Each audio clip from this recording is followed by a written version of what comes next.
Halo teman-teman mahasiswa yang terkasih, senang sekali bisa menyapa kalian semua di dalam ibadah online kita Campus Connection. Tempat di mana kita bisa bertumbuh bersama dalam iman, pengharapan, dan juga kasih, meskipun kita terpisahkan oleh jarak. Gimana kabar teman-teman minggu ini?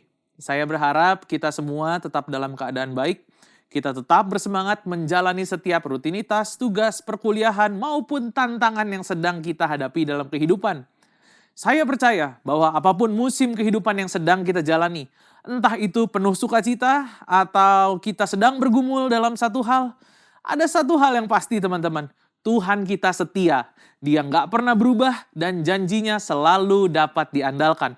Ya, dia tetap setia, kapanpun, dimanapun. Teman-teman, di bulan ini kita masih dalam satu tema besar yang sama, yaitu kita mengenal lebih lanjut siapa Yesus Tuhan kita. Minggu yang pertama kita sudah sama-sama belajar kalau Yesus adalah jalan kebenaran dan kehidupan. Minggu yang kedua kita belajar bahwa Dia adalah gembala yang baik. Minggu lalu kita bicara tentang Yesus yang adalah terang dunia. Nah teman-teman, hari ini kita akan menutup seri kita di bulan ini dengan melihat pernyataan Yesus yang menyatakan dirinya sebagai pokok anggur yang benar. Apa yang dimaksud dengan pokok anggur yang benar tersebut? Sebelum kita mempelajarinya lebih jauh, mari saya mengajak setiap kita, sama-sama kita berdoa terlebih dahulu dan menyiapkan hati kita. Tuhan, kami bersyukur untuk waktu hari ini. Kalau sebentar, kami akan mendengarkan firman Tuhan. Berbicaralah kepada setiap kami ya Tuhan. Kami membuka hati kami membuka telinga kami menyerahkan waktu ke depan ke dalam tangan Tuhan. Bekerjalah dan berbicaralah kepada setiap kami ya Tuhan. Di dalam nama Tuhan Yesus Kristus kami berdoa. Amin. Teman-teman, yuk kita langsung buka Alkitab kita. Yohanes pasal yang ke-15 ayat 1 sampai 5. Kita baca semuanya ya, 5 ayat teman-teman. Yohanes pasal yang ke-15 ayat yang pertama sampai yang kelima. Akulah pokok anggur yang benar dan Bapakulah tukang kebunnya. Setiap carang padaku yang tidak berbuah, dipotongnya, dan setiap carang yang berbuah, dibersihkannya, supaya ia lebih banyak berbuah. Ayat yang ketiga, kamu memang sudah bersih karena firman yang telah kukatakan kepadamu. Tinggallah di dalam aku dan aku di dalam kamu, sama seperti carang tidak dapat berbuah dari dirinya sendiri, kalau ia tidak tinggal pada pokok anggur. Demikian juga kamu tidak tinggal di dalam aku. Ayat yang terakhir, yang kelima teman-teman. Akulah pokok anggur dan kamulah carang-carangnya. Siapa yang tinggal di dalam aku dan aku di dalam dia, ia berbuah banyak. Sebab di luar aku kamu tidak dapat berbuat apa-apa. Teman-teman, Yesus bilang, akulah pokok anggur yang benar. Dan di lanjutannya dia berkata lagi, dan kamu adalah ranting-rantingnya. Barang siapa tinggal di dalam aku dan aku di dalam dia, ia akan berbuah banyak. Sebab di luar aku kamu tidak dapat berbuat apa-apa. Hah? Pokok anggur? Mungkin kamu mikir, itu maksudnya apa sih? Pokok anggur itu maksudnya apa sih? Teman-teman, tetapi sebenarnya ya menurut saya ini adalah salah satu perkataan atau salah satu hal paling kuat dan salah satu hal yang penting yang pernah Yesus sampaikan, yang pernah Yesus katakan. Karena pernyataan ini bukan cuma nunjukin siapa dia, tapi dia juga ngasih tahu siapa kita dan bagaimana hubungan kita seharusnya sama dia. Pernyataan ini sendiri tadi yang kita baca udah cukup dramatis gitu ya teman-teman. Kalau kita tetap tinggal di dalam dia dan dia di dalam kita akan berbuah banyak. Tetapi tanpa dia kita tidak bisa melakukan apa-apa. Teman-teman, kalau kita pahami konteks pada saat Yesus mengucapkannya, maknanya menjadi semakin dalam. Pernyataan ini ditemukan di Yohanes pasal yang ke-15. Di Yohanes pasal yang ke-13, kita melihat peristiwa yang disebut perjamuan terakhir, yaitu makan malam terakhir Yesus dengan murid-muridnya sebelum dia ditangkap dan disalibkan. Kemudian dari Yohanes yang ke-13, di Yohanes yang ke-18, pasal yang ke-18 mencatat penangkapan Yesus. Jadi apa yang kita lihat di antara pasal-pasal ini adalah bagian dari percakapan makan malam terakhirnya. Yesus menggambarkan gambaran ini dengan satu ilustrasi yang sederhana, teman-teman. Bayangkan ada sebuah pohon, pohon ini kita anggap mewakili Yesus. Ketika kamu melihat pohon ini, kamu melihat bahwa, oh, pohon ini tertanam di dalam tanah yang subur, mendapatkan air, nutrisi yang cukup, sinar matahari yang cukup, pohon ini sehat, pohon ini kuat, dan pohon ini pasti akan berbuah. Sedangkan kita, manusia, seringkali lebih mirip dengan ranting kecil. Ranting yang terlepas dari pohonnya. Kalau kita lihat ranting ini yang udah kering, rapuh, siapa yang mengharapkan buah dari ranting yang kering dan rapuh seperti itu? Nggak mungkin kan? Maka pertanyaannya adalah, maukah kita menjadi seperti ranting kering atau kita menjadi seperti pohon yang hidup? Pilihan A atau pilihan B? Mau jadi ranting kering atau mau jadi pohon yang hidup? Teman-teman, saya rasa kita semua tentu memilih untuk ingin hidup, bukan layu. Kita semua tentu memilih untuk pengen jadi pohon yang hidup, bukan ranting kering yang layu yang akan dibuang orang. Yesus berkata tadi di Yohanes pasal 15 ayatnya yang pertama, dikatakan di kalimat pertamanya, akulah pokok anggur yang benar. Pernyataan ini berarti menyiratkan bahwa ada juga pokok anggur yang palsu atau pokok anggur yang tidak benar. Sumber kehidupan palsu yang bisa jadi jangan-jangan lagi terhubung sama kita rantingnya. Dan teman-teman, inilah yang sering kali terjadi. Kita sering kali menjadi ranting kering, diri kita menjadi ranting kering dan kita menempel ke sumber yang salah. Seperti contohnya kita menaruh ranting yang kering ini di dalam segelas air dan berharap ranting tersebut akan tumbuh. Apakah itu akan bertumbuh, teman-teman? Nggak akan pernah works. Nggak akan pernah bertumbuh. Kenapa? Karena ini hanya satu ranting kering yang dicelupin ke dalam segelas air. Nah, pertanyaannya apa bentuk pokok anggur yang palsu dalam kehidupan kita? Seringkali perkataannya seperti ini. Kalau aku punya lebih banyak uang, aku akan bahagia. Kalau aku bisa naik jabatan satu tingkat lagi di dalam karirku, hidupku akan lebih berarti. Kalau aku bisa punya lebih banyak followers, lebih banyak likes, aku akan lebih dihargai. Kalau aku punya rumah yang bagus, keluarga yang terlihat sempurna, aku akan diterima. Teman-teman, Yesus berkata, no, bukan semua itu. Semua hal tersebut bukanlah satu hal yang sejati. Terkadang kita begitu sibuk pencitraan. Kita punya barang mahal, kita punya pertemanan sosialita, kita deket sama dosen. Tapi dalam hati kita kosong. Itu bukanlah satu buah yang Yesus maksudkan. Yang dia mau adalah agar kita tetap terhubung dengan pokok anggur yang benar, sehingga kita benar-benar menghasilkan buah yang sejati. Mengapa tetap terhubung dengan pokok anggur ini begitu penting? Teman-teman yuk catat ini. Hal pertama yang harus kita sadari dulu. Ketika kita tetap terhubung, kita akan menghasilkan buah. Tetap terhubung akan menghasilkan buah.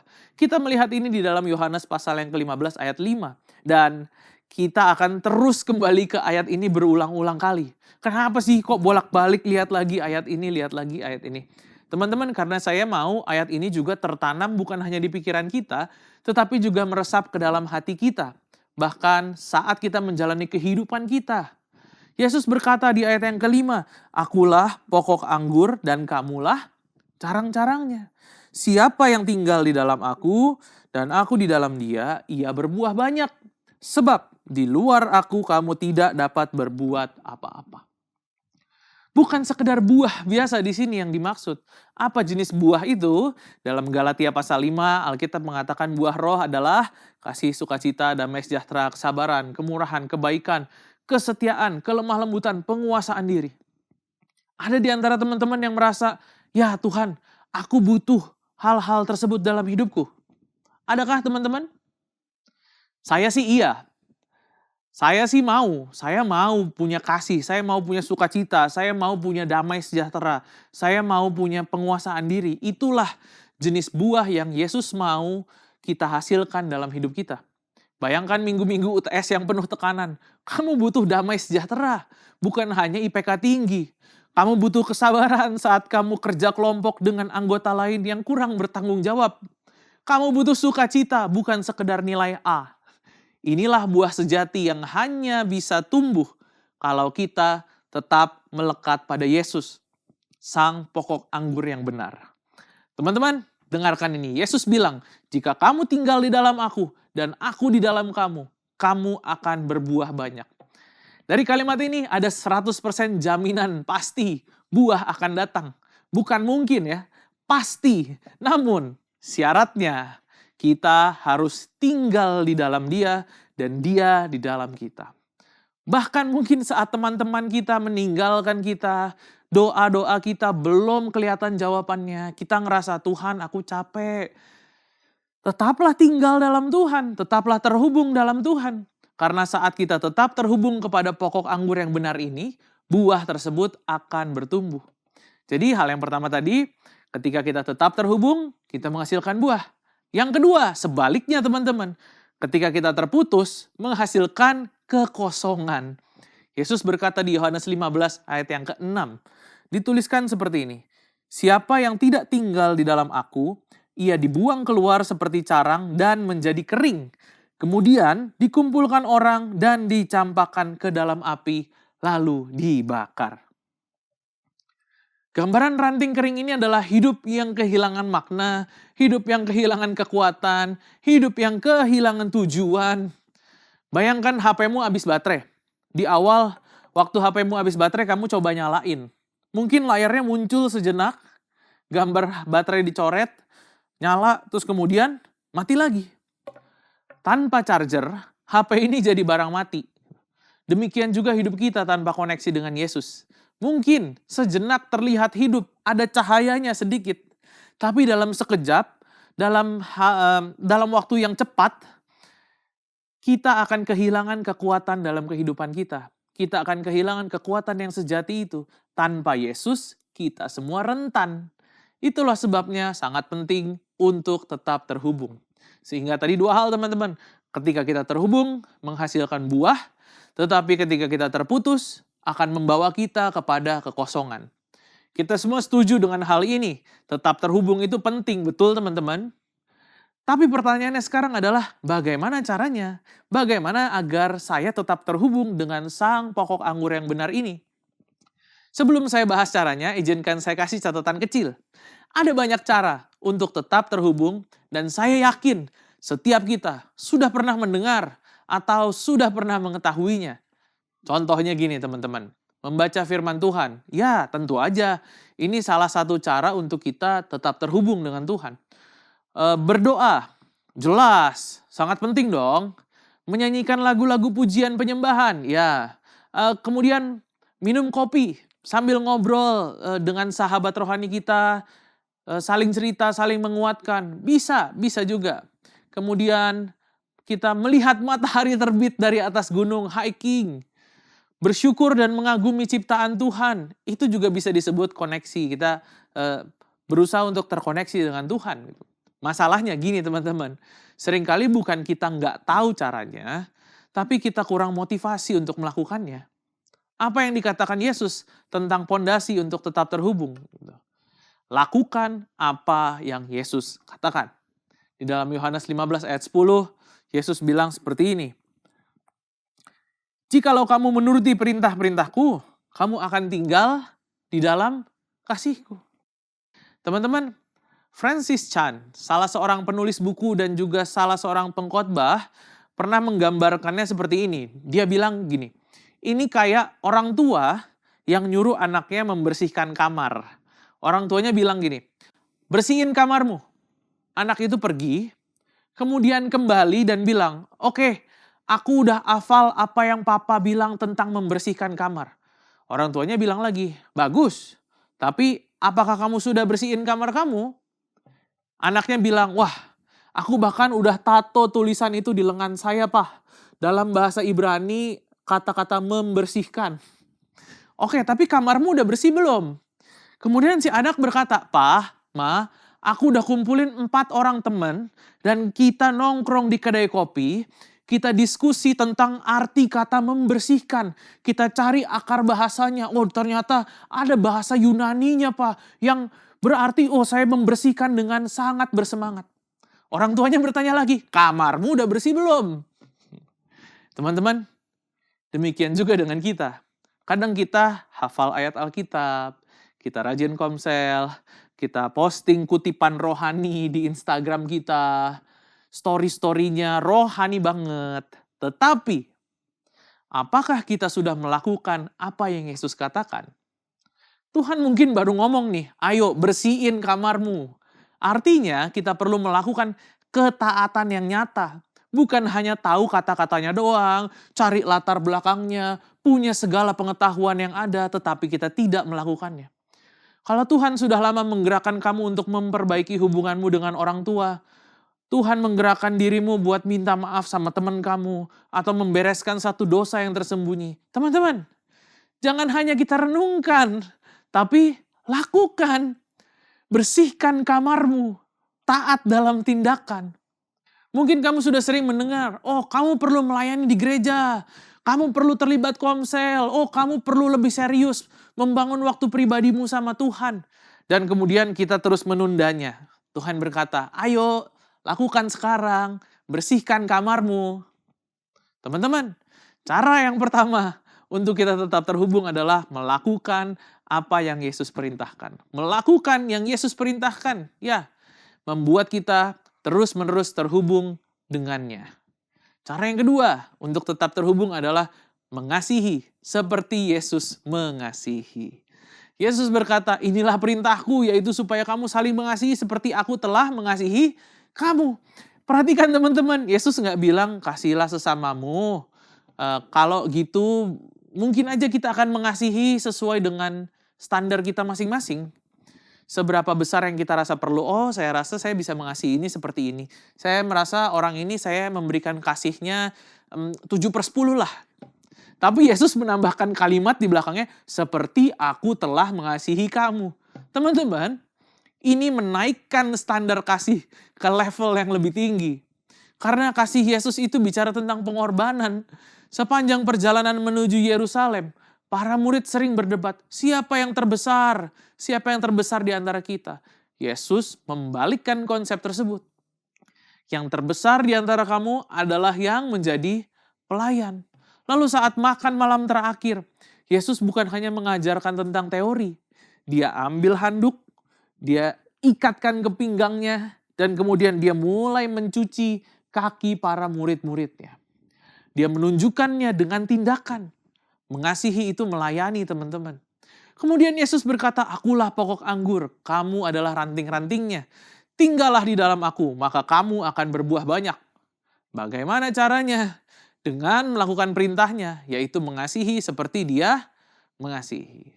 Ayat-ayat berikutnya berkata, tidak ada kasih yang lebih besar daripada ini, yakni seseorang memberikan nyawanya demi sahabat-sahabatnya. Itulah kasih model Yesus. Kasih yang rela mengorbankan diri.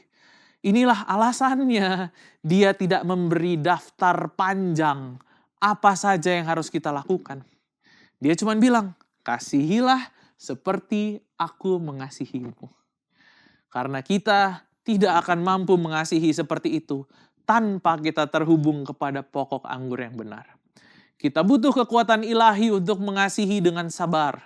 Kita butuh kekuatan ilahi untuk bisa setia, murah hati, rela berkorban. Saat kita terhubung dengan Yesus, buah kasih itu mulai tumbuh. Dan saat kasih itu bertumbuh, kita kembali kepada Yesus, kita mendapat kekuatan baru, kita dipanggil untuk mengasihi lebih dalam lagi, dan kita terus kembali lagi kepada pokok anggur yang benar. Siklus ini menghasilkan buah rohani. Anggaplah sekarang kita ada di organisasi kampus, dan kita punya teman yang sangat menyebalkan, selalu telat, selalu cari alasan. Ngeselin banget lah pokoknya. Kasih manusia bisa jadi bilang, udahlah, tinggalin aja. Orang kayak gitu mah udahlah. Tapi kasih Yesus mengajarkan kita untuk bersabar. Kasih Yesus mengajarkan kita untuk mendoakan. Bahkan tetap mendukung dia supaya tetap bertumbuh. Inilah kasih yang dihasilkan dari hidup yang melekat kepada Kristus. Hidup yang melekat kepada sang pokok anggur yang benar. Pertanyaannya sekarang untuk kita semua. Buah apa yang saat ini terlihat dalam hidup kamu dan hidup saya? Apakah kasih, sukacita, damai sejahtera, kesabaran, kelemah lembutan, penguasaan diri? Karena Yesus bilang, kalau kamu tinggal di dalam aku dan aku di dalam kamu, kamu akan berbuah banyak. Saat kita tetap tinggal di dalam Dia dan mengasihi seperti Dia mengasihi kita, Tuhan menggantikan kesepian kita dengan penghiburannya. Tuhan yang ganti keinginan duniawi kita dengan kehendak-Nya. Dan kita akan dapat melihat diri kita hidup di dalam mujizat Tuhan. Serta kita akan melihat diri kita menghasilkan buah melalui kehidupan kita. Selama ini bisa jadi kita sedang terhubung ke pokok anggur yang palsu. Bisa jadi kita seperti ranting kering tadi yang dimasukkan ke dalam segelas air. Kita mencari arti hidup dalam uang, dalam status sosial, dalam relasi kita dengan lawan jenis, dalam pencapaian di dalam perkuliahan kita. Tapi semuanya itu tidak akan bisa menghasilkan buah yang sejati. Mungkin kita berpikir, kalau aku lulus cepat, aku dapat kerjaan yang bergengsi di dalam company yang bagus, barulah aku akan bahagia. Tapi tetap dalam hati kita kosong. Kenapa? Karena damai sejahtera tidak datang dari ijazah, tidak datang dari gaji, tidak datang dari uang. Tetapi damai sejahtera itu timbul dari relasi atau hubungan kita dengan Kristus. Hari ini, kalau Tuhan membawa kamu ke tayangan ini, kamu mengikuti ibadah ini, Tuhan bawa kamu untuk mendengar kebenaran ini teman-teman. Yesus adalah pokok anggur yang benar. Tuhan tahu kita semua punya masalah dosa. Karena itu dia mengutus Yesus untuk datang ke dunia, mati di kayu salib, membayar harga dosa kita, agar kita bisa diampuni, kita dipulihkan, dan kita menghasilkan buah rohani yang kekal. Hari ini, kalau kamu berkata, saya mau menyerahkan hidup saya kepada Yesus, sang pokok anggur yang benar. Saya mengajak kita untuk mari sama-sama kita berdoa. Kami bersyukur Tuhan untuk firman Tuhan yang sudah disampaikan hari ini. Tuhan, hari ini kami datang, kami menyerahkan hidup kami kepadamu. Kami menyerahkan hidup kami kepada Yesus. Dan kami mau untuk melekat kepada pokok anggur yang benar itu Tuhan.